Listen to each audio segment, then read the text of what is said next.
Good morning, beautiful people. It's Thursday. Good morning. First I want to give honor to God for waking me up this morning and allowing all of you to look at my video.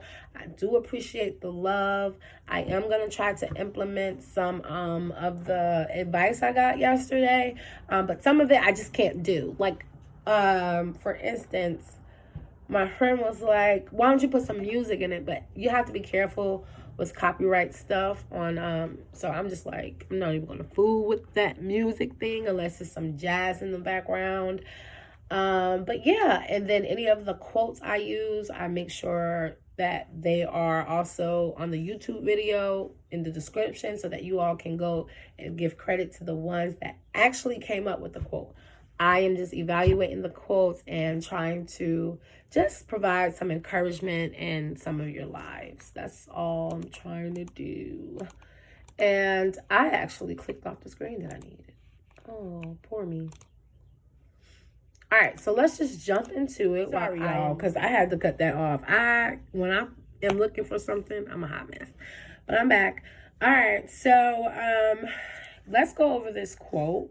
And again, I will post it in the video. It says, when you stop expecting people to be perfect, you can like them for who they are. All right, let me read that one more time. When you stop expecting people to be perfect, you can like them for who they are. My dad's calling me, but he got to go to voicemail because I my video. All right. So what does that mean? And why am I so excited about that? I'm so excited about that because expectations are dangerous. And expectations in my life has caused me to feel depressed, me to be anxious, me to feel inadequate, me to feel impatient, me to feel hopeless. I felt all of those things because either someone had too much expectations on me or I had too much expectations for someone. Period. There's no way around that. So, if you place expectations on someone, be very careful. Be very, very, very, very careful because you never know how they are perceiving that and how you never even know if that's all they have. That's all they have to give. All of your expectations, that's all they have. How can, one important thing that I've learned in special education is, how can you tell a child to read if they've never even taken phonics, if they've never even had a sound? How can I expect the child to be able to read if, you don't even know English? That's you just don't do that. So you already know we are trained to not place. You can set limits. Okay? Limits are good. Limits are safe. Limits are safe. But expectations are dangerous, right? I can set a limit or a goal for someone to reach, but I'm not going to tell them, I expect you to reach this, and I know there is no way that's it. That's the only way I'm taking you is if you meet all my expectations. That's crazy. It's absolutely crazy. And it causes chaos. Not only for you, because now you're expecting somebody to be something that they're not, but also for the person because they're trying to be everything you asked for. So that's like, it's very, very, very, very dangerous to have expectations on people.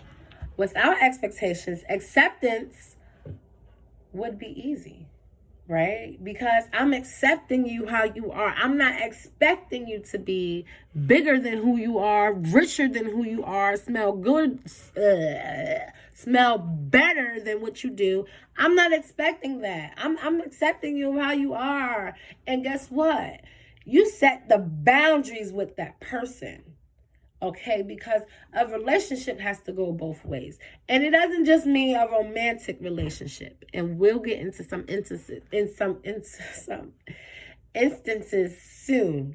But expectations are very, very dangerous. Before I go into some examples for you, I also want you to know, blessed is he who expects nothing, for he shall never be disappointed. And who said that? Alexander Pope. And I like that one. And I was like, let me read it, and then kind of skipped over here, but that's fine. I'll read that one more time. Blessed is he who expects nothing, for he shall never be disappointed. Think about a time you were disappointed. What caused Okay, let's give a situation so we can relate it to. Okay, mothers have expectations of their children, you know. And some of those expectations can cause your child to feel depressed, anxiety, like they're not good enough, you know. Okay, but those expectations in your eyes as a parent might be to make that child better. But did you actually give that child the tools to be successful as parents? All right, so now on the flip side, the child that comes to school now is sad, doesn't want to do any schoolwork, doesn't want to do anything because they feel like even at home, I'm not good enough. So placing expectations on someone can be dangerous. Now, having expectations for your parents are also dangerous. For instance, we will use me. Hey, my mom grew up way different than how I grew up. You know, my mom is a tough mom, tough love kind of mom. Like, I'm gonna tell you how it is. If it hurts your feelings, talk to me in 2 weeks and you'll be okay kind of mom. And so for me, being the daughter, I don't expect that kind of relationship. I expect for my mom to be like, keep going, you're doing a good job, to give me those encouraging words, right? That's too much expectations.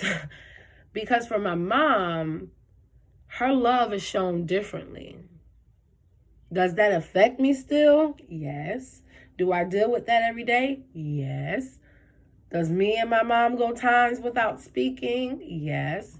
But every single time, if we get to the root of the problem, it's because the expectations.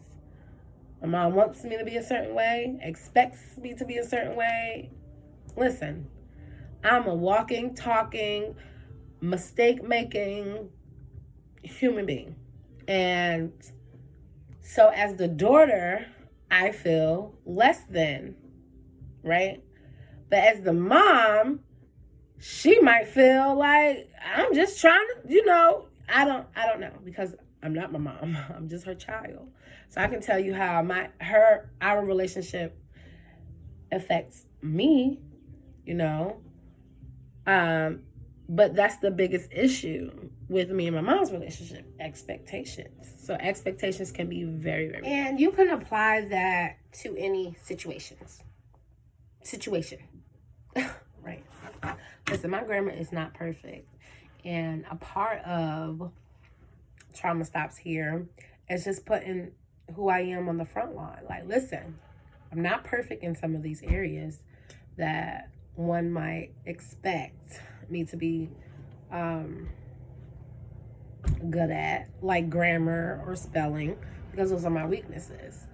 But it's okay, because I can use my strengths, which are caring about people, which studying behaviors, handling behaviors, helping students achieve things that they didn't even know they were capable of, But at the end of the day, Those are my strengths. I care, even though I'm not perfect. You know, I make mistakes. So let's go back on track, because sometimes I get off track. But I try. At least I made it to this part of the day and video, staying on track. So let's start there. Okay, back on track. But yeah, you can apply that. Expectations are dangerous in many, many scenarios. I just gave one. Work-wise, people expect me to be, I'm not no brainiac just because I have my master's degree, but I know what I'm talking about. I might spell things wrong. Oh, spelling's my weakness. Why am I back on myself? This is because it's the end of the video and I'm just like happy I was able to get through it. Anyway, but even in romantic relationships, right? You don't want to have too many expectations for your partner, because it's like, what are you trying to do here? You don't want to try to change a person. Who they are is who they are, right? But you can help them set goals. But a part of setting goals is that person has to identify as a weakness of theirs, right? So you necessarily wanting someone to be a certain way isn't a weakness of theirs. It's a weakness of yours because you're expecting that. All right, let's wrap this up. I'll talk to you all later this week.